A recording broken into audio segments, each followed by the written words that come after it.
નમો અરિહંતાણં નમો સિદ્ધાણં નમો આયર્યાણં નમો ઉજ્જયાણં નમો લોયે સૌસાહુનમ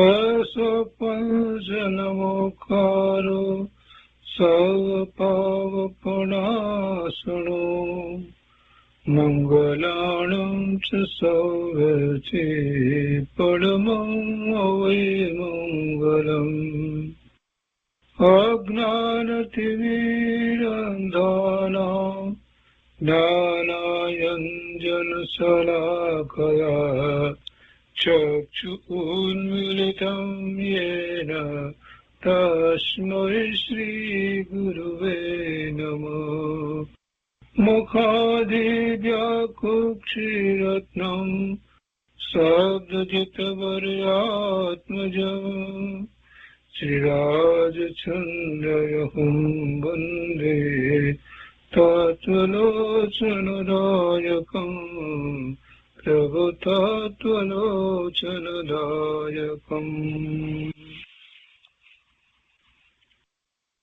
કૃપાળુદેવના વચનામૃતનો સ્વાધ્યાય.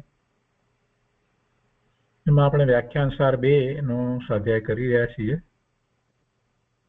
અને વ્યાખ્યાન સાર 2 માં પેટા બોલ, એમાં બોલ 14મો એટલે વિભાગ 14મો અને પેટા બોલ 2 સુધી સ્વાધ્યાય કર્યો છે. હવે આજે આગળ લઈએ છીએ.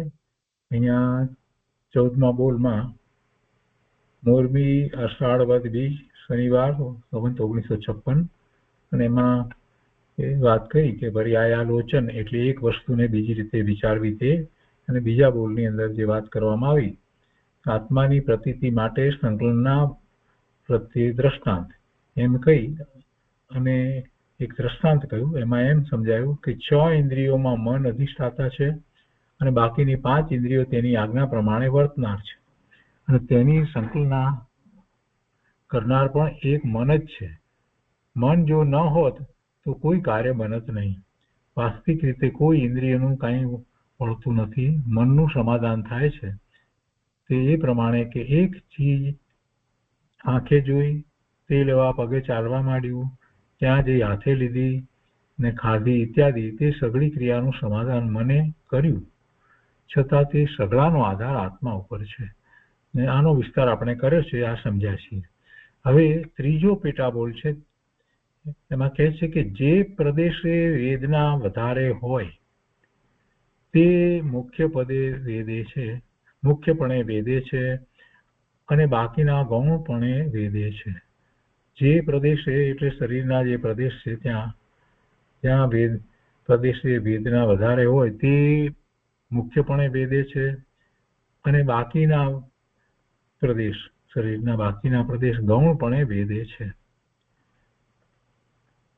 તે પછી ચોથું છે જગતમાં અભવ્ય જીવ અનંતા છે.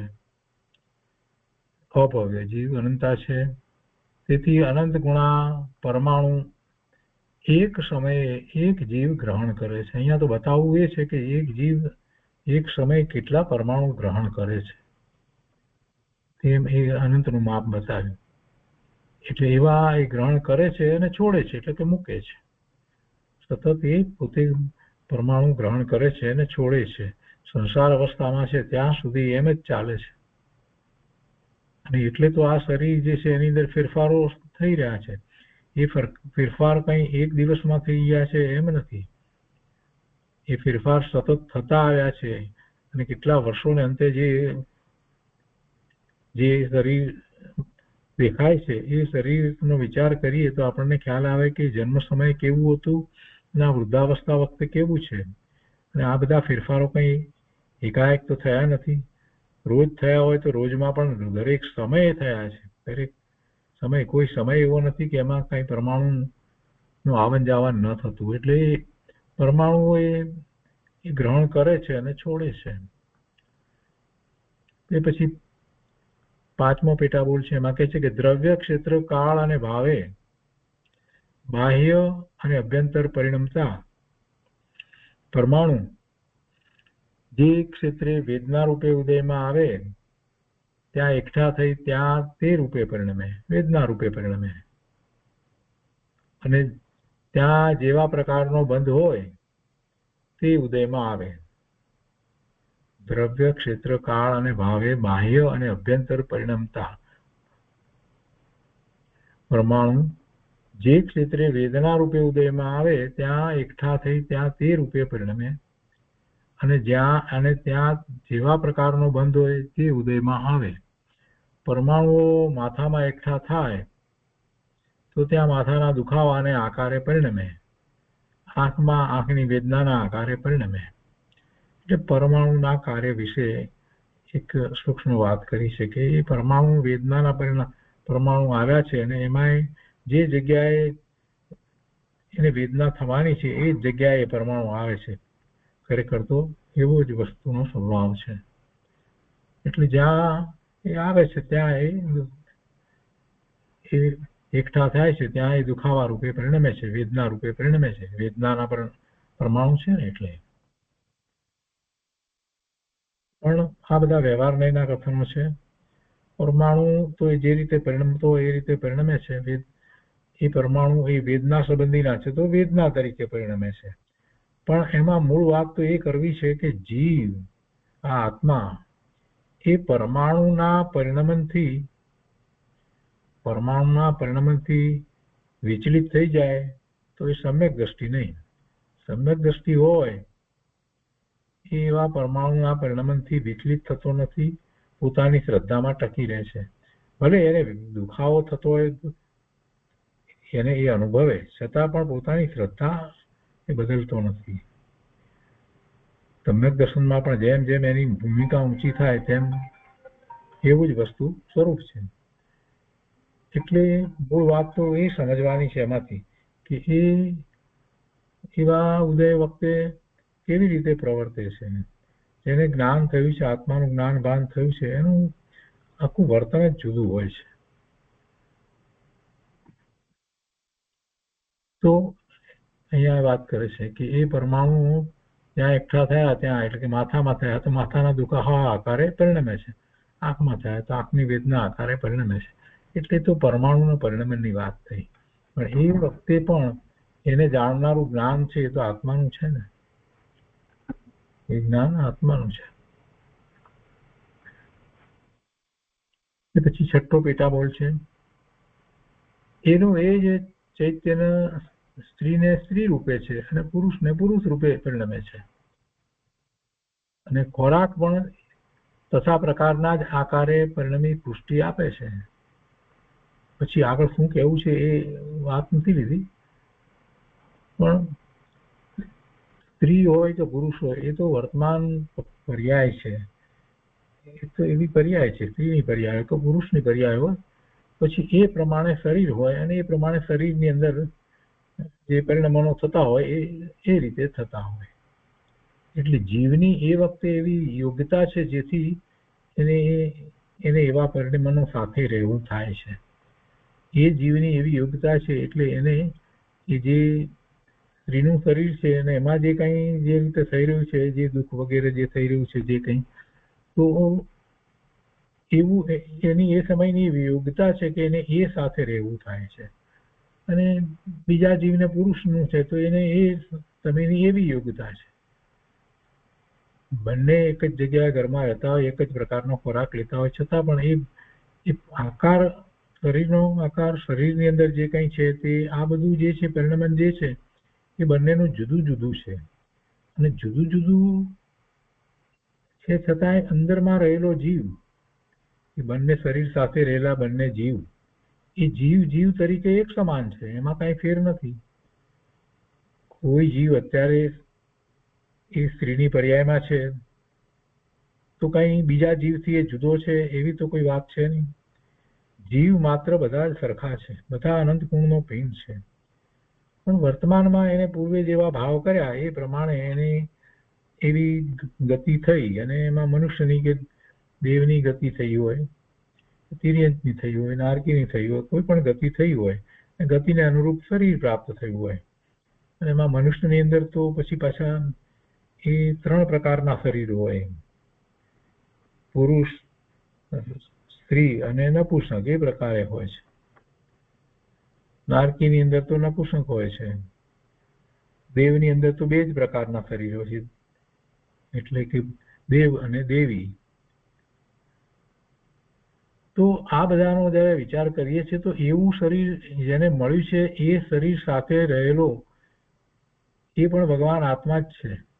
વર્તમાન પર્યાયમાં જે એને સ્ત્રીનું શરીર મળ્યું છે અને પછી હવે એના પછીના ભાવની અંદર એ દેવ થાય, એ દેવી ન થાય, દેવ પણ થાય, પુરુષ થાય. એટલે એ શરીર ઉપરથી કાંઈ બીજા અનુમાનો કરવા જેવું નથી. એટલે કે છે કે એનું એ જ ચૈતન્ય છે. ચૈતન્ય બંનેને વિશે સરખું છે, એનું એ જ ચૈતન્ય છે. આગળ 8મા બોલમાં કહે છે, 8મા પેટા બોલમાં કહે છે કે પરમાણુને શરીરમાં લડતા કોઈએ જોયા નથી. એક પરમાણુ બીજા પરમાણુ સાથે લડતો હોય એવું કોઈએ જોયું નથી. પરમાણુ દેખાતા નથી અને એ શરીરની અંદર એ લડતા કોઈએ જોયા નથી. પણ તેનું પરિણામ વિશેષ જાણવામાં આવે છે. દાખલા તરીકે તાવની દવા, તાવ અટકાવે છે એટલે તાવની દવાના પરમાણુ અને પેલો તાવ જ્યાં આવ્યો છે એ શરીર એના પરમાણુ, એની વચ્ચે શું થઈ રહ્યું છે તો કે છે કે એ જાણી શકીએ, એ જાણતા નથી. પરંતુ તાવ એના પરિણામ સ્વરૂપે જે તાવ ઉતરે છે એ ખ્યાલમાં આવે છે. એટલે કે છે કે પણ તેનું પરિણામ વિશે જાણવામાં આવે છે. તાવની દવા તાવ અટકાવે છે એ જાણી શકીએ છીએ, પણ અંદર શું ક્રિયા થઈ તે જાણી શકતા નથી. તો કે સાયન્સમાં કેટલીક વાત હોય છે, મેડિકલ સાયન્સની અંદર, કે કઈ રીતે એ દવા કામ કરે છે, આ બધી વાત હોય છે, સૂક્ષ્મતાથી થોડી હોય છે. પણ છતાંય અહીંયા તો એક પરમાણુની અપેક્ષાથી વિચાર કરીએ તો એક પરમાણુ જે છે એ દવાનો એ અને શરીરનો પરમાણુ જે એ બંને વચ્ચે શું ક્રિયા થાય છે એ કાંઈ જાણી શકાતી નથી. એટલે એ દ્રષ્ટાંત કહ્યું. તો એ દ્રષ્ટાંતે કર્મ બંધ થતો જોવામાં આવતો નથી. એટલે એવી જ રીતે કર્મનો બંધ થતો જોવામાં આવતો નથી. એવા સૂક્ષ્મ પરમાણુઓ જીવ ગ્રહે છે અને છોડે છે, એટલે એવો બંધ પડે છે અને એવા બંધ છૂટી જાય છે, નિદ્રા પણ થાય છે. પણ આ બધું કાંઈ દેખાતું નથી. એ બંધ કર્મ બંધ થતો જોવામાં આવતો નથી. પણ એ કર્મ બંધ થયો છે તો પછી એનો વિપાક, એને વિપાક જ્યારે છે એટલે એનું ફળ આવે છે તો એ ફળ ખ્યાલમાં આવે છે, ફળ જોવામાં આવે છે. વેદની હોય તો વેદનીય રૂપે ફળ જોવામાં આવે છે, સાતા તરીકે કે અસાતા તરીકે કે જે રીતે હોય તે રીતે. એટલે એનું ફળ આપણને ખ્યાલમાં આવે છે, એ દ્વારા ખ્યાલ આવે છે. એટલે વિપાક જોવામાં આવે છે પણ બંધ થતો જોવામાં આવતો નથી. કેટલાક લોકો અને કેટલાક મતમાં બધા કર્મબંધ વગેરેને માનતા નથી ને એટલા માટે આ વાત સમજાવી છે કે ભાઈ કર્મબંધ થાય છે, તને નથી દેખાતો એટલે કાંઈ નથી થતો એમ કંઈ માનવાને કારણ નથી. અને તું ન માને એટલી કંઈ વસ્તુ સ્વરૂપમાં ફેર પડવાનો નથી. કેટલાય લોકો આ બધી વાત માનતા નથી, કર્મ વગેરેની વાતો નથી માનતા. ભણેલા હોય, પીએચડી થયા હોય તો કે આ બધી વાતો બધી ઉપજાવી કાઢે છે, આવું બધું કાંઈ છે જ નહીં. શાસ્ત્રની એક વાત માનતા ન હોય અને આમ મોટા પીએચડી થયા હોય અને પુણ્યને કારણે એટલી સમૃદ્ધિ વગેરે બધું મળ્યું હોય, પણ આ વાત એમને ગળે ઉતરે નહીં. આવું તો જોવામાં આવે છે અત્યારે જગતમાં. કેટલા લોકો આ બધી વાતને માને છે, નથી માનતા. એટલે બહુમતી એ સત્ય છે. બહુમતી છે જે ન માનવા વાળા, તો એ નથી માનતા એટલે એ સત્ય થઈ જાય છે. બહુમતીથી સત્ય નથી હોતું. સત્ય સત્ય હોય, સત્યને કોઈ સંખ્યાની જરૂર હોતી નથી. ન માને. અહીંયા 8મા પેટાપોલમાં કહે છે કે અનાગાર, અનાગાર શબ્દ યાદ રાખવા છે કે અનાગાર એનો અર્થ અહીંયા એમણે લખ્યો છે કે જેને વ્રતને વિશે અપવાદ નહીં તે અનાગાર. અને એના પછી સાથે 9મો પેટાપોલમાં શબ્દ લખ્યો છે અણગાર. અણગાર એટલે ઘર વિનાના. શણગાર એટલે ઘર વિનાના, આવા શબ્દના અર્થ કરે છે. શાસ્ત્રમાં એ રીતે જે વપરાતા હોય શબ્દ આપણે જાણીએ છીએ. 10મો પેટાબોલ ત્યાં કહે છે સમિતિ. સમિતિનો અર્થ અહીંયા કર્યો છે કે સમ્યક પ્રકારે જેની મર્યાદા રહી છે તે મર્યાદા સહિત યથાસ્થિતપણે પ્રવર્તવાનો જ્ઞાનીઓએ જે માર્ગ કહ્યો છે તે માર્ગ પ્રમાણે માપ સહિત પ્રવર્તવું તે સમિતિ. સમ્યક પ્રકારે જેની મર્યાદા રહી છે તે મર્યાદા સહિત, મુનિઓને એવી મર્યાદા છે તો એવી મર્યાદા સહિત યથાસ્થિતપણે પ્રવર્તવાનો જ્ઞાનીઓએ જે માર્ગ કયો છે તે માર્ગ પ્રમાણે માપ સહિત પ્રવર્તવું તે સમિતિ. અને આપણે એ સમિતિ જાણીએ છીએ. એરિયા સમિતિ, એષણા સમિતિ, ભાષા સમિતિ, નિક્ષેપણ સમિતિ અને ઉત્સર્ગ સમિતિ, એવી 5 સમિતિ જાણીએ છીએ. મુનિઓને એવી 5 સમિતિ હોય છે. એરિયા સમિતિ એટલે જોઈને ચાલવું, જેથી કોઈ જીવનો ઘાત ન થઈ જાય, કોઈ જીવને હાનિ ન પહોંચે વગેરે એમાં વાત આવે છે એરિયા સમિતિ. એષણા સમિતિ એટલે ખાવા પીવા સંબંધી પાપ ન થાય એ રીતે સચેત અચેત બધું સમજી અને એક પાપ નથી થતું એ પ્રકારે આવાની ક્રિયા એષણાની વાત છે. ભાષા સમિતિ તો ભાષામાં પણ એ જ રીતે કોઈ જીવને દુઃખ ન લાગે એ રીતે સત્ય વચન બોલવા અને જરૂર પૂરતું બોલવું એ બધું ભાષા સમિતિમાં આવે છે.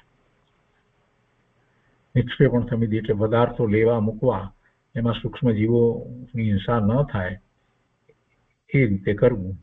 એટલે મુનિઓને આ બધું સહજ હોય છે, એ આચાર વિચારમાં જ એ તો અપનાવી લે છે.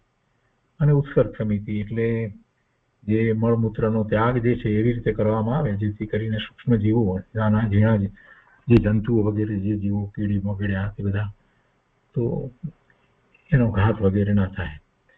તો એવી સમિતિપૂર્વકનું જીવન, એવું આચરણ સહિત જીવન મુનિઓનું હોય છે. અને એ ઉપરથી આપણે પણ બોધપાઠ લઈએ છીએ કે સમ્યક્ત સન્મુખ થયા હોઈએ, સમ્યક્તનો પુરુષાર્થ કરતા હોઈએ તો આપણાથી બની શકે તેટલું એવું સમિતિપૂર્વક જીવન હોવું જોઈએ. એટલે ઓછામાં ઓછો પાપનો બંધ પડે, ઓછામાં ઓછો પાપનો બંધ પડે. એ પછી 11મા પેટાબોલમાં કહે છે કે સત્તાગત, એનો અર્થ ઉપસમ કર્યો છે. એટલે સત્તામાં રહેલા હોય અને એ ફળ ન આપે તો ઉપસમ, એટલે એ અપેક્ષાથી સત્તાગતનો અર્થ ઉપસમ કર્યો છે. સત્તાગત અને જે ફળ આપે છે તો એમાં કર્મના નિષેકો જે છે એ સર્વઘાતી અને દેશઘાતી 2 પ્રકારના હોય છે. અને એ બધા એક સાથે એનો ઉદય થઈને આપી દે એવું નથી હોતું. એનો જે રીતે બંધ પડ્યો છે ને ઉદય જે રીતે આવવાનો છે એ રીતે થાય. એટલે જેટલો સમય સુધી એનું ફળ આવવાનું એ પ્રમાણે એ કાર્બન રજકણો જે છે તે ઉદયમાં આવતા જાય, તો વિપાક એનો આવતો જાય અને ફળ આપે. એટલે વર્તમાનકાલીન એ નિષેકો અને ભવિષ્યકાલીન નિષેકો ને એવી બધી વાત એમાં હોય છે. ભવિષ્યમાં જે ઉદયમાં આવવા વાળા છે તે, એટલે પછી જયારે ક્ષયોપશમ વગેરેની વાત આપણે કરીએ છીએ તો ભવિષ્યમાં જે સર્વઘાતી નિષેકો ઉદયમાં આવવા વાળા છે તે ક્ષયોપશમમાં પછી એ દેશઘાતી તરીકે જ પછી ઉદયમાં આવે છે. એ બધી વાત હોય છે. એ પછીથી 12મો પેટાબોલ છે, એમાં કહે છે કે શ્રમણ ભગવાન. શ્રમણ ભગવાન એટલે સાધુ ભગવાન અથવા મુનિ ભગવાન. શ્રમણ કહો કે મુનિ કહો. શ્રમણ એટલે 7મા ગુણસ્થાનની દશા જેણે પ્રગટ કરી છે એ શ્રમણ છે. અને પછી પોતે 7મા ગુણસ્થાને નિર્વિકલ્પ ધ્યાનમાં સ્વરૂપમાં લીનતા કરે છે, ત્યાંથી એ અંતર્મુહૂર્તમાં એ બહાર આવે છે. જો અંતર્મુહૂર્તથી વધારે એટલે કે એ 2 ઘડી કરતા વધારે સમય એમાં વિશેષ એકાગ્રતાપૂર્વક સ્થિરતા કરી લે છે તો એ શ્રેણી ચડે છે, પણ એવું નથી થતું તો એ પછી સવિકલ્પ દશામાં આવે છે તો છઠ્ઠું ગુણસ્થાન છે. તો એવા છઠ્ઠા ગુણસ્થાને જે 28 મૂળ ગુણ સહિત જે ચારિત્ર છે અને અંતરંગ દશા એવી છે એને આપણે છઠ્ઠા સાતમા ગુણસ્થાને જીવતા શ્રમણ કહીએ છીએ. અને એ શ્રમણ નું પદ મુનિપદ હોય, ઉપાધ્યાય પદ હોય, આચાર્ય પદ હોય, તે ગણધર પદ હોય, પણ એ પદ જે હોય તે પણ મૂળ તો એ બધા મહામુનિ છે, મહાસંત છે, અને એમને વધુ ભાવ હોતા નથી. કોઈક તો આ જ ભાવમાં મોક્ષે જાય છે, કેવળ જ્ઞાન પ્રગટ કરે છે, અને કોઈકને ભાવ થાય છે તો 2-3 ભાવમાં એ પણ મોક્ષ પ્રાપ્ત કરી લે છે. વધુમાં વધુ 15 ભાવની વાત કૃપાળુદેવે તો કરી છે, પણ વધુમાં વધુ ભાવ જે એવા શ્રમણ હોય, સાતમા ગુણસ્થાનની દશામાં પહોંચ્યા હોય એને એટલા બધા ભાવ નથી પણ થતા. સમ્યક દર્શન પછી વધુમાં વધુ 15 ભાવની વાત તો કરી છે. સમ્યક દર્શન થયું હોય એ ભાવમાં દરેક જીવ ચારિત્રનો પુરુષાર્થ આવો એટલે કે મુનિ દશા અંગીકાર કરી લે છે એવું બનતું નથી. કૃપાળુદેવને જ એ શક્ય ન થયું. એમની ઈચ્છા પણ એવી જ હતી કે સર્વસંગ પરિત્યાગ એટલે મુનિ દશા અંગીકાર કરવાની હતી, પણ એ થઈ શક્યું નહીં. એટલે શ્રમણ થવું એટલે ચારિત્રનો, મોક્ષ માર્ગના ચારિત્રનો પુરુષાર્થ શરૂ થવો એ બહુ મોટો પુરુષાર્થ છે. એ પછી 14મું પેટાબોલ છે, એમાં અપેક્ષા એટલે જરૂરિયાત, ઈચ્છા એમ કહ્યું છે. અને એની પછી 14મા પેટાબોલમાં સાપેક્ષ એટલે અપેક્ષા સહિત. એનો અર્થ એવો થાય તો એને માટે એમાં કહે છે કે બીજા કારણ હેતુની જરૂરિયાત ઈચ્છે છે તે, એટલે એ જરૂરિયાત અપેક્ષા એટલે એ રીતે એ જરૂરિયાત કહેવાય, ઈચ્છા કહેવાય. એટલે જે સાપેક્ષ એટલે અપેક્ષા સહિત બીજા કારણ કે બીજા હેતુની જરૂરિયાત સહિત જે છે એને સાપેક્ષ કહેવાય. એવી જરૂરિયાત ઈચ્છે છે તે. 15મા પેટાબોલમાં કહે છે કે સાપેક્ષત્વ અથવા અપેક્ષાએ એટલે એકબીજાને લઈને, સાપેક્ષત્વ અથવા અપેક્ષા એટલે એકબીજાને લઈને આમ છે, આને લઈને આમ છે, આને લઈને આમ છે, એ રીતે આપણે વાત કરીએ છીએ. અહીંયા આ 14મો બોલ પૂરો થયો અને 15મા બોલમાં તો ફક્ત એક જ શબ્દ છે. મોરબી અષાઢ વદ 3 રવિવાર સંવત 1956 એ દિવસે ફક્ત એક જ શબ્દ લીધો છે, અનઉપપન્ન.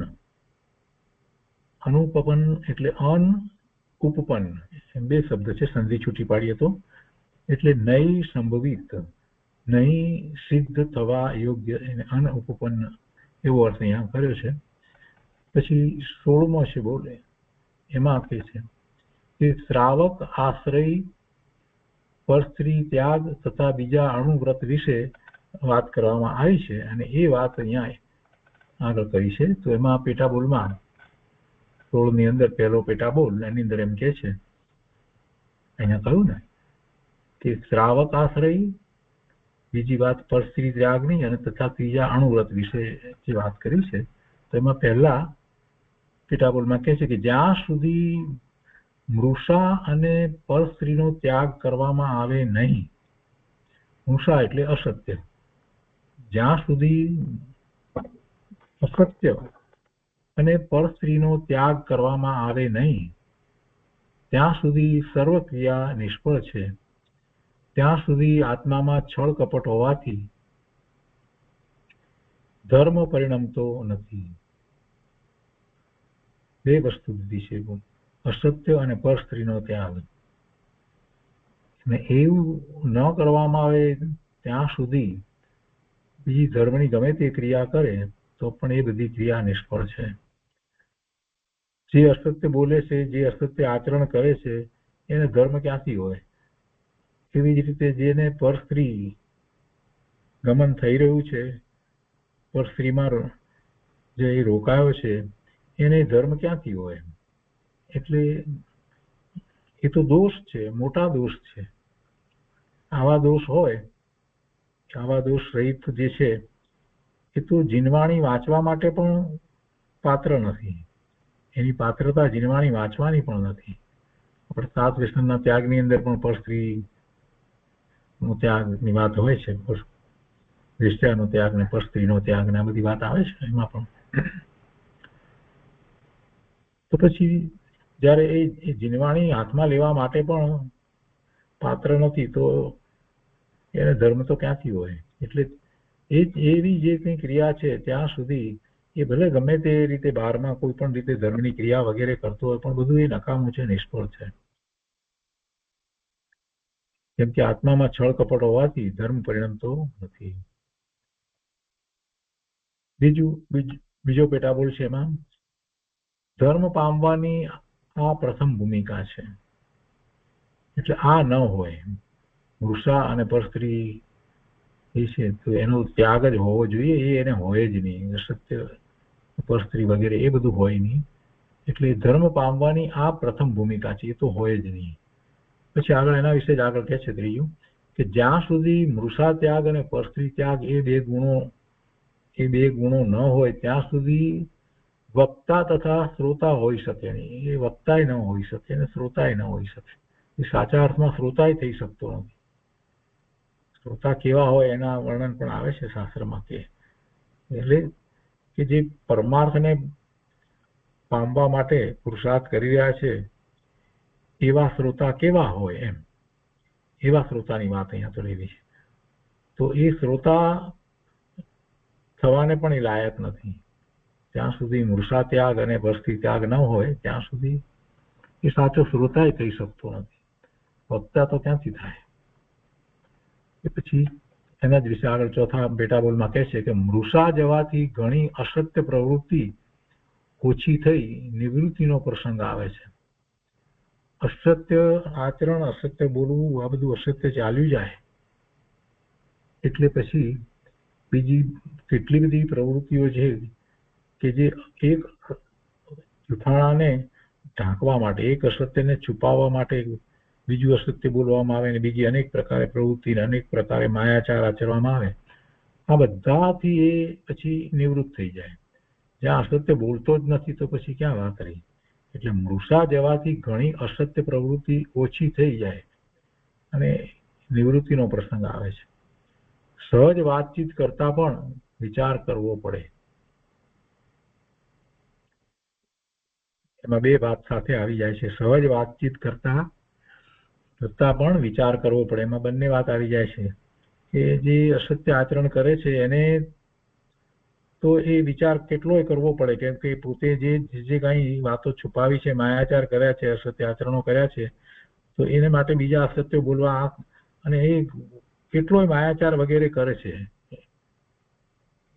એને માટે એ અપેક્ષાથી વાતચીત. એટલે સહજ વાતચીત કરતા પણ વિચાર કરવો પડે એને કે આ કંઈક આને કહી ન દેવાય, આને આમ ન કહેવાય, આનું તેમ ન કહેવાય, આવું બધું. અને બીજી રીતે વિચાર કરવા જઈએ તો પુરુષાર્થની અપેક્ષાથી વિચાર કરવા જઈએ તો આપણું જે બોલવું જે છે, આપણું આચરણ જે છે, તો એમાં જ્યારે સત્યનો સ્વીકાર કર્યો છે અને સત્ય આચરણ કરીએ છીએ, સત્ય બોલીએ છીએ, તો પછી ખૂબ જ ધ્યાન રાખવું જોઈએ. સામાન્ય સહજ વાતચીત કરતી વખતે પણ એક શબ્દ વિચાર કરીને બોલાવવો જોઈએ, ગમે તેમ બોલાવવો જોઈએ નહીં, જેથી કરીને એમાં કોઈ અસત્યનો અંશ ભળી જાય. એ અસત્યનો અંશ ન ભળે એવી રીતે વિચારપૂર્વક વક્તવ્ય થવું જોઈએ, બોલાવવું જોઈએ. એ પછી પાંચમો પેટાબોલ છે એના વિશેનો આગળ કે મૃષા બોલવાથી જ લાભ થાય, ખોટું બોલવાથી જ લાભ થાય એવો કાંઈ નિયમ નથી. જો તેમ હોય એટલે કે ખોટું બોલવાથી જ લાભ થાય એમ, તો પછી સાચા બોલનારા કરતા જગતમાં અસત્ય બોલનારા ઘણા હોય છે, તો તેઓને ઘણો લાભ થવો જોઈએ. પણ એવું તો કાંઈ જોવામાં આવતું નથી કે ખોટું બોલનારાઓને સાચું બોલનારા કરતા ઘણો લાભ થાય છે. કેમ કે એવા જીવો વધારે જગતમાં અસત્ય બોલનારા ઘણા છે, તો તેઓને ઘણો લાભ થવો જોઈએ, પણ તેમ કાંઈ જોવામાં આવતું નથી. તેવી રીતે અસત્ય બોલવાથી લાભ થતો હોય તો કર્મ સાવ રદ થઈ જાય અને શાસ્ત્ર પણ ખોટા પડે. સત્ય બોલવાથી લાભ થતો હોય તો પછી શું જરૂર? શાસ્ત્રનો અભ્યાસ ને ધર્મની બધાની જરૂર શું? એનાથી જ લાભ પામી જાય ને. એ પછી 7મો પેટાબોલ છે. એમાં કહે છે કે સત્યનો જય છે. પ્રથમ મુશ્કેલી જણાય પણ પાછળથી સત્યનો પ્રભાવ થાય ને તેની અસર સામા માણસ તથા સંબંધમાં આવનાર ઉપર થાય. આ વાત બધા જ મહાપુરુષોએ પોતાના અનુભવ સહિત કહી છે અને ઘણી જગ્યાએ ઠેર ઠેર આ વાત આપણને મળે છે. ગાંધીજી પણ સત્યના પૂજારી હતા. સત્ય બોલવું તો સત્યનો જય છે અને એમ જ હોય, સત્યનો જ જય થાય, અસત્યનો જય થાય જ નહીં. અસત્ય કેટલો વખત ટકી રહે? અસત્ય ને કારણે જે કંઈ પ્રાપ્ત થયું હોય એને એવું ફરીને પ્રાપ્ત કરવા માટે ફરી મોટું અસત્ય બોલવાનું થાય અને છેવટે અસત્ય બહાર આવ્યા વગર રહે નહીં. જ્યારે એ અસત્ય બહાર આવે ત્યારે તો પછી એને ઘણું નુકસાન થાય. એને કદાચ ન્યાયની દ્રષ્ટિથી જોઈએ તો એને આ જગતની અંદર જ એને એવી શિક્ષા વગેરે થાય, પનિશમેન્ટ વગેરે થાય અને કદાચ એ અહીંયા બચી જાય તો પણ એ જે કંઈ કર્યું છે એને કારણે જે કર્મનો બંધ પડ્યો છે એથી તો એ ઉદયમાં આવશે ત્યારે એ દુઃખી થવાનો જ છે. એટલે અસત્ય ને લીધે જે કર્મ બંધાય છે એ જ્યારે એ અસત્ય બોલે છે, અસત્ય આચરણ કરે છે ત્યારે તો એને દુઃખ છે, પણ પછી એ કર્મ બંધાય છે એના ઉદય આવે છે ત્યારે એને અઘરું પડી જાય છે. સત્યનો જય છે. સત્યનો જય એટલે જ્યાં ત્યાં એક બાજુ અસત્ય મૂકીએ અને બીજી બાજુ સત્ય મૂકીએ તો પહેલા અસત્યના આચરણ વાળા દેખીતી રીતે આપણને એમ લાગે કે આગળ વધી ગયા છે, પણ છેવટે એ પાછળ પડી જાય છે, એ ક્યાંય દૂર રહી જાય છે. એમને તો પડવાનું થાય છે. જ્યારે જે સત્યનું આચરણ કરી રહ્યો છે એ તો આગળ વધતો જાય છે, એનું આચરણ પણ વધારે ને વધારે એ પ્રમાણે પવિત્ર થતું જાય છે. સત્યને કારણે એનું આચરણ વગેરેમાં એટલી પવિત્રતા આવતી જાય છે, એટલે એ તો ઘણો આગળ વધી જાય છે. એટલે એનો જય છે. પહેલા એમ કે છે કે પ્રથમ મુશ્કેલી જણાય. મુશ્કેલી તો શું કરવા જણાય?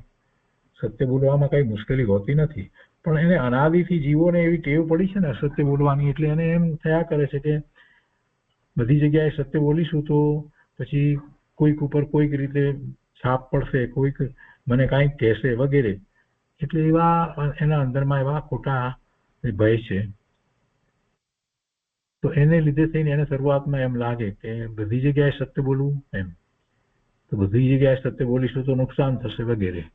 ધંધામાં પણ એવી રીતે સત્ય બોલીશું તો પછી નુકસાન થશે, પણ એમ નથી. લાંબા ગાળાનો વિચાર જ્યારે કરે છે તો જે સત્ય આચરણ કરે છે, સત્ય બોલે છે, એનો જ બધા વિશ્વાસ કરે છે, બધા એનો જ વિશ્વાસ કરે છે અને એ જ આગળ વધે છે. તો પ્રથમ મુશ્કેલી જણાય પણ પાછળથી સત્યનો પ્રભાવ થાય અને તેની અસર સામા માણસ ઉપર પણ થાય અને એના સંબંધમાં આવનારા જેટલા હોય બધા ઉપર અસર થાય કે ના આ તો ખોટું કહેશે જ નહીં, સલાહ આપશે તો સાચી આપશે, અસત્ય નહીં કહે, જે હશે એમ જ વાત કરશે. એટલે બધી રીતે પછી તો એને એટલું માન પણ મળે છે અને બધાનો વિશ્વાસ પણ એ જીતી લે છે. તો એ છઠ્ઠો પેટાબોલ થયો. પછી 7મો પેટાબોલ છે. સત્યથી મનુષ્યનો આત્મા સ્ફટિક જેવો જણાય છે. સત્યથી મનુષ્યનો આત્મા સ્ફટિક જેવો જણાય છે.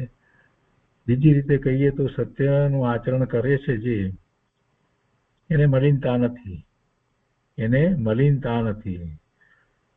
સત્ય બોલવું છે ને સત્ય આચરવું છે તો કાંઈ છુપાવવું નથી, અને એમ છે તો પછી કસાયો મંદ થયા છે, અને જેને મંદ કસાય થયા છે એની દ્રષ્ટિ તો સ્વરૂપ તરફ જાય છે. મંદ કસાય થયા છે એને હવે બહારમાં આવે એટલી રુચિ નથી અને કસાયો અતિ મંદ થયા છે તો એ તો સ્વરૂપ તરફ વળે છે. જેને સ્વરૂપ તરફ વળવું છે એને કસાયોની તીવ્રતા ચાલશે નહીં. એને અસત્ય બોલવું એ પણ કસાય છે, એ પણ કસાય છે. તો એ જતા અસત્ય જતા સત્યના આચરણ સહિત જીવન જે જીવે છે તો એ સત્યથી મનુષ્યનો આત્મા સ્ફટિક જેવો જણાય છે, એટલે કે શુદ્ધ જણાય છે. એક સત્યનો જ નિર્ણય કર્યો હોય અને એનું જ વ્રત લીધું હોય અને પછી એને કારણે જે થયું એના સંબંધીની કેટલીય વાર્તાઓ આવે છે કે પછી એને કારણે એને એટલો લાભ થયો તો પછી તેને બીજા બધા વ્રતો અંગીકાર કરી લીધા. સત્ય બોલવાનો ચોર હતો અને પછી એને સત્ય બોલવાની પ્રતિજ્ઞા લીધી, તો પછી ચોરી કરે ત્યાર પછીથી પાછો એ પૂછે તો એ સત્ય બોલવાની પ્રતિજ્ઞા, એટલે બોલે તો સત્ય કે આ જગ્યાએથી મેં આ ચોરી લીધું છે. અને એમ જયારે થવા માંડ્યું તો પછી એને જ દુઃખ થવા માંડ્યું કે આ શું, આ બધાને પછી મારે આ ચોરી કરું છું એ ઠીક નથી થતું, સત્ય તો બોલવાનું જ છે, સત્ય છોડવું નથી, તો પછી ચોરી છોડી દીધી. એ રીતે બીજા જે દૂષણો હતા એ બધા છોડવા ના થયા અને પછી તો એ મુનિ દીક્ષા ગ્રહણ કરી લે છે. આ બધી વાત આવે છે, એવા ઘણા ઉદાહરણો આપણને મળે છે. તો સત્યથી એક સત્યને વળગી રહેતા એ મહાત્મા થાય છે. જેમ ગાંધીજી સત્યના પૂજારી હતા એટલે મહાત્મા ગાંધી કહેવાયા.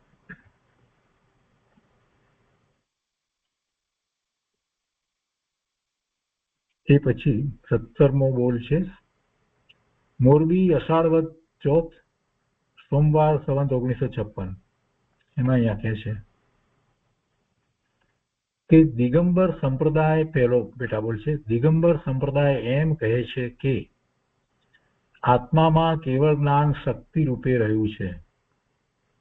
અહીંયા એક શબ્દ મૂક્યો છે સંપ્રદાય. કૃપાળદેવ સંપ્રદાય બોલ્યા હશે કે દિગંબર માન્યતા બોલ્યા હશે કે દિગંબર શાસ્ત્ર બોલ્યા હશે તો આપણને ખબર નથી. અહીંયા ભાઈએ તો આ રીતે લીધું છે. દિગંબર સંપ્રદાય એમ કહે છે કે આત્મામાં કેવળ જ્ઞાન શક્તિ રૂપે રહ્યું છે. શ્વેતાંબર સંપ્રદાય કેવળ જ્ઞાન સત્તા રૂપે રહ્યાનું કહે છે. હવે આગળ પાછા સત્તા રૂપે અને શક્તિ રૂપે ની વાત લીધી છે. અહીંયા કહે છે કે શક્તિ શબ્દનો અર્થ સત્તાથી વધારે ગૌણ થાય છે. અને પછી ચોથા પેટાગોરમાં તો કહે છે કે શક્તિ રૂપે છે એટલે આવરણથી રોકાયું નથી. જેમ જેમ શક્તિ વધતી જાય એટલે તેના ઉપર જેમ જેમ પ્રયોગ થતા જાય તેમ તેમ જ્ઞાન વિશુદ્ધ થતું જઈ કેવળ જ્ઞાન પ્રગટ થાય. એટલે શક્તિ રૂપે જે છે એમાંથી એ પછી પ્રગટ થાય કેવળ જ્ઞાન, એ વાત કરી.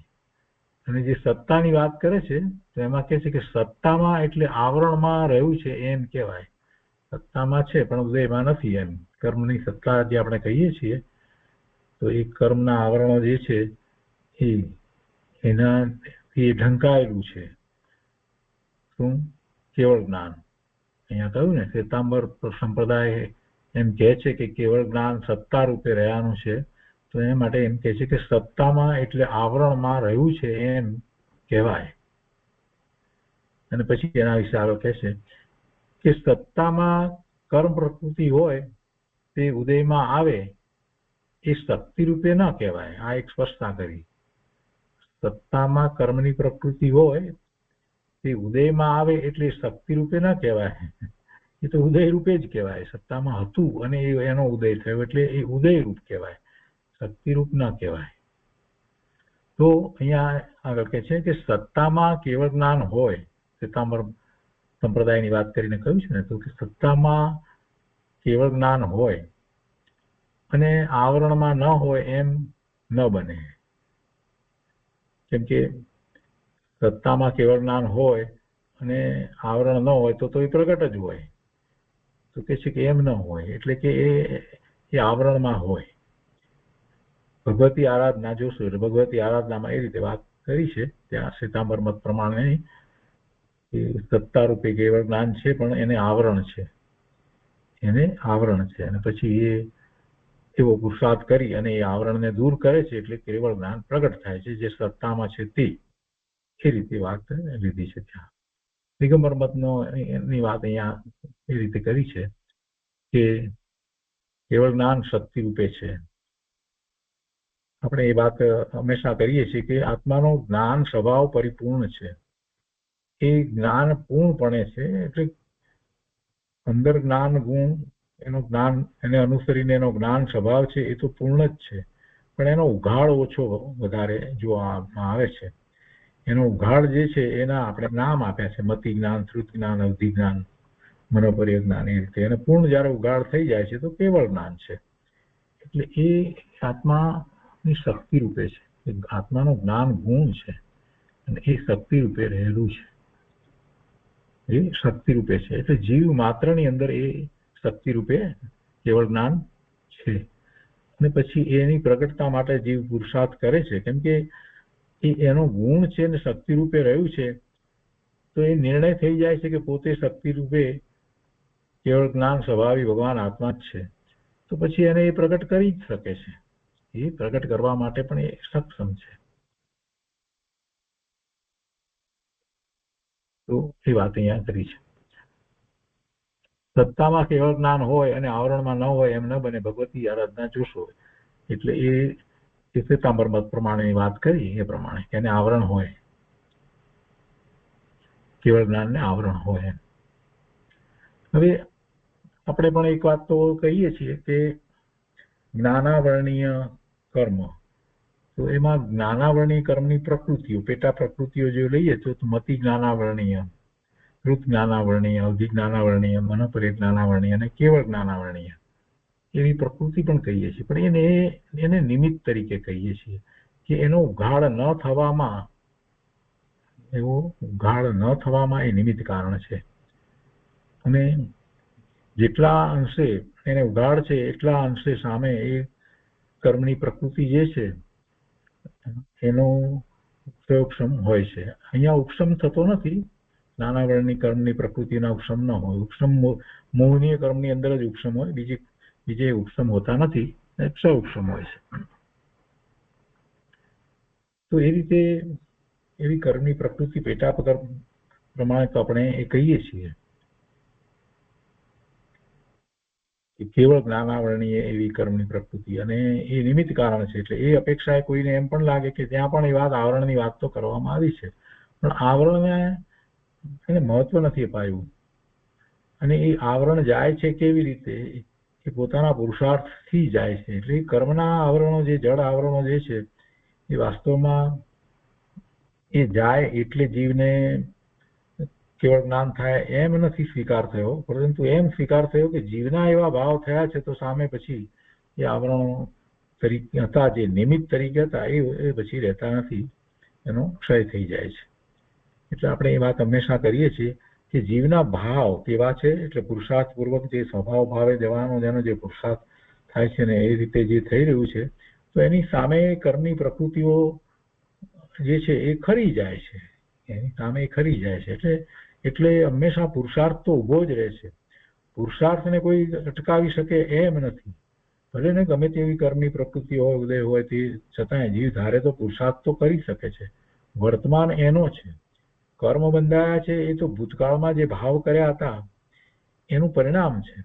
કે ભૂતકાળમાં એવા ભાવ કર્યા હતા માટે એવા કારણે રજકણો આવ્યા છે અને એ હવે ઉદયમાં આવશે, પણ છતાંય વર્તમાન એનો છે. અને એ વર્તમાન એનો છે એ વાત મળે છે તો પછી પુરુષાર્થ એ કરી શકે છે. તો આ એના શક્તિ ને સામર્થ્યની વાત થઈ. હવે એના પછી આગળ અહીંયા કે છે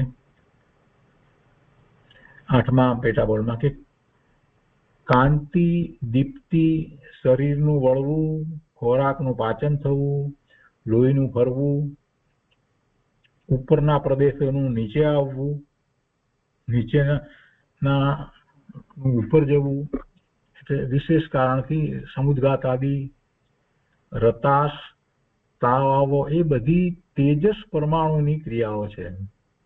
તેજસ શરીર આપણે કહીએ છીએ ને, શરીરમાં ઔદારિક શરીર છે અને કાર્મણ શરીર છે અને તેજસ શરીર છે. મનુષ્ય અને તિર્યંતને આ રીતે આ 3 શરીર હોય છે. દેવોને કાર્મણ શરીર એટલે કર્મ શરીર તો છે, તેજસ શરીર છે, અને ઔદારિકના સ્થાને વિક્રિય શરીર છે. નારકીને પણ એ જ રીતે વિક્રિય શરીર છે, એમને પણ કાર્મણ શરીર ને તેજસ શરીર તો છે. એટલે બધાને તેજસ શરીર ને કાર્મણ શરીર તો સંસાર અવસ્થામાં છે, તો બધાને હોય જ છે. બધાને હોય જ છે. તો એ તેજસ શરીર વિશેની વાત કરવી છે. તો એમાં એ તેજસ શરીર એટલે એવા પરમાણુ, તો એનું કાર્ય શું? તો એને કારણે એની દીપ્તિ દેખાય છે, કાંતિ દેખાય છે, અને એ સિવાય બીજા જે ક્રિયાઓ જે અંદરમાં ચાલી રહી છે, ખોરાકનું પાચન થવું, શરીરનું વળવું, લોહીનું ફરવું, અને ઉપરના પ્રદેશોનું નીચે આવવું, નીચેના પ્રદેશોનું ઉપર જવું, પછી આ બધી સાથે વાત આપણે લીધી છે કૃપાળુદેવે, રતાશ, તાવ આવો, આ બધી તેજસ પરમાણુની ક્રિયા છે. તેમજ સામાન્ય રીતે આત્માના પ્રદેશો ઊંચા નીચા થયા કરે એટલે કંપાયમાન રહે, તે પણ તેજસ પરમાણુથી. તેજસ પરમાણુ તો જળ છે, અને આત્માના પ્રદેશો કંપાયમાન એનાથી થાય એ નિમિત્તનું કથન છે. એ નિમિત્તનું કથન છે. એમ કે એક દ્રવ્ય બીજા દ્રવ્યનું કંઈ કરી શકે નહીં. આત્માના પ્રદેશો કંપાયમાન થાય છે, એમાં આ તેજસ પરમાણુનું કાર્ય છે એમ કહેવાય છે. એટલે એ યોગની ક્રિયા, મન, વાણી ને કાયા, એ ત્રણેય યોગના આત્મપ્રદેશના કંપનના નિમિત્ત કારણ છે. અને એમાં પણ પછી પાછું આ તેજસ પરમાણુ એનું નિમિત્ત કારણ છે, એવો અર્થ એમાં થાય છે. આગળ અહીંયા 9મા પેટાબોલમાં કહે છે કે કર્મણ શરીર તે જ સ્થળે આત્મપ્રદેશોને પોતાના આવરણના સ્વભાવ બતાવે.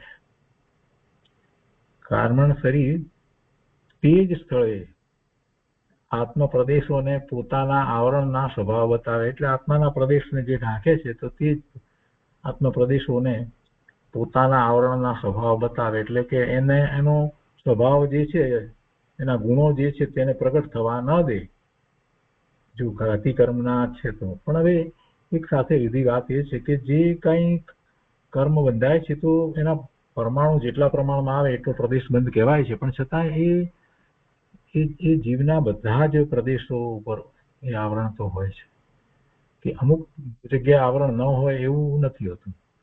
તો એ કર્મણ શરીર તે જ સ્થળે, એટલે કે જ્યાં જે આત્માના પ્રદેશો છે ત્યાં જ એની અસર બતાવે છે. તો આત્માના પ્રદેશોને પોતાના આવરણના સ્વભાવ બતાવે, એટલે કે પેલાને પ્રગટ ન થવા દે એવું, તેનું કાર્ય ત્યાં જ થઈ રહ્યું છે. એ પછી 10મો પેટાબોલ છે. એમાં કહે છે કે આત્માના 8 રૂચક પ્રદેશ પોતાનું સ્થાન ન બદલે. સામાન્ય રીતે સ્થૂળ નયથી એ 8 પ્રદેશ નાભીના કહેવાય, સૂક્ષ્મપણે ત્યાં અસંખ્યાત પ્રદેશ કહેવાય. એટલે અહીંયા તો આત્માના પ્રદેશની વાત કરવી છે, અને શરીરમાં નાભી તો છે, આત્મામાં ક્યાં નાભી છે? આત્માના 8 રૂચક પ્રદેશ એ પોતાનું સ્થાન ન બદલે. એટલે એ જગ્યાએ એમ કે કર્મનો બંધ નથી હોતો, એટલા પ્રદેશો ઉપર કર્મનું આવરણ નથી હોતું, એવી એક વાત હોય છે, એવો મત છે. અને એ મતને બધા માન છે એવું પણ નથી. કેટલાક લોકો એ વાતને નથી સ્વીકારતા કે એવું કંઈક છે. અને પછી અહીંયા બીજી વાત એવી છે કે સામાન્ય રીતે સ્થૂળ નયથી એ 8 પ્રદેશ નાભીના કહેવાય. એટલે એ શરીર એ મનુષ્યનું હોય તો એને જે નાભીનો જેનું સ્થાન છે એ જગ્યાએ જે આત્માના પ્રદેશ આવતા હોય ત્યાં હોય એ 8 પ્રદેશ. હવે 8 પ્રદેશ, આત્માના 8 પ્રદેશ એટલે તો કેટલું સૂક્ષ્મ કહેવાય. એક પ્રદેશ કેટલું સૂક્ષ્મ છે. પણ એ તો ત્યાં નાભીના સ્થાનમાં તો કેટલાય અસંખ્યાત પ્રદેશ આવી જાય. તો એ વાત પણ સાથે કરી કે સૂક્ષ્મ પણ ત્યાં અસંખ્યાત પ્રદેશ કહેવાય. એ પછી 11મો પેટાબોલ છે. એમાં કહે છે કે એક પરમાણુ એક પ્રદેશી છતાં 6 દિશાને સ્પર્શે. ઘન વસ્તુ છે ને, ઘન પરમાણુ પણ ઘન, એટલે 6 દિશાને સ્પર્શે. 4 દિશા, 4 બાજુ હોય અને ઉપર ને નીચે એમ 6, એટલે 4 દિશા તથા એક ઉધ્વ અને બીજી અધો, એ મળી અને 6 દિશા. ઘન પદાર્થને 6 પાસા હોય ને, તો એ એક પરમાણુ એવું અહીંયા કહેવામાં આવ્યું છે કે પરમાણુ કેવું છે એમ. તો કે એ પરમાણુ એવું ઘન છે કે જે એક પ્રદેશથી છતાં 6 દિશાને સ્પર્શે.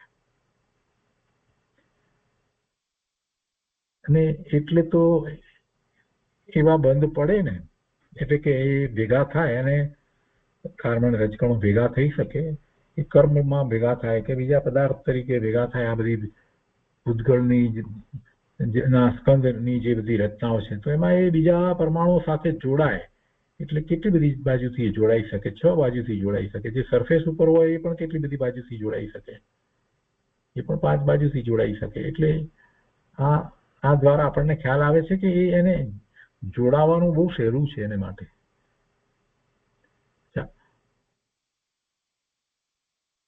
6 દિશાને સ્પર્શે, એટલે 6 દિશાને સ્પર્શે છે એટલે બધી કેટલાક તો 6 દિશાથી જોડાતા હોય, 6 પરમાણુઓ સાથે જોડાય. તો એ 11મો પેટાબોલ થયો. એ પછીથી 12મો પેટાબોલ છે. એમાં કહે છે કે નિયાણું એટલે નિદાન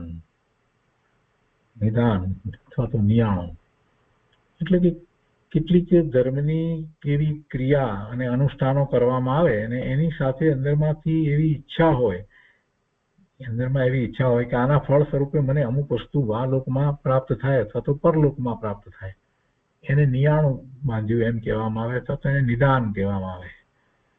આ કરવું ઠીક નહીં. આમાં કેટલીક વખતે પાપનો બંધ પણ સાથે થતો હોય છે. અને બીજું એવું જે નિયાણું નિદાનને લીધે એનો જે પુરુષાર્થ જે છે એ નકામો જાય છે. એને જે બંધ પડ્યો હોય, કદાચ એવો પુણ્યનો બંધ પડ્યો હોય અને એને નિયાણું બાંધી લીધું હોય, તો પછી એ પુણ્ય ક્યાં પુણ્ય તરીકે રહ્યું? એ પછી એને ફળ ધારો કે મળે તો, અને એ ફળને ભોગવે એટલે એમાં તો પછી પાછો પાપ જ કરે. એટલે ક્યારેય ધર્મ સંબંધી કોઈ વાતમાં આપણે એવા નિયાણા બાંધવા નહીં. અને બીજી રીતે કહીએ તો વ્યવહારની અંદર એવી બધાને શરૂઆતની અંદર નાની ઉંમરમાં બધાને એવું હોય છે, લગભગ બધાને ખબર નથી જ્યાં સુધી ધર્મની સાચી, ત્યાં સુધી ઘણા લોકોને એ રીતે હોય છે કે એ બધી માનતાઓ માને છે ને, એ બધું શું છે? એ બધું એક પ્રકારે નિયાણું બાંધવાની જ વાત છે ને. અમુક રીતે એ નિયાણું બાંધે છે લોકો, પણ એ ન કરાય, એ ન કરવું જોઈએ. એમાં તો જીવને પડવાનું થાય.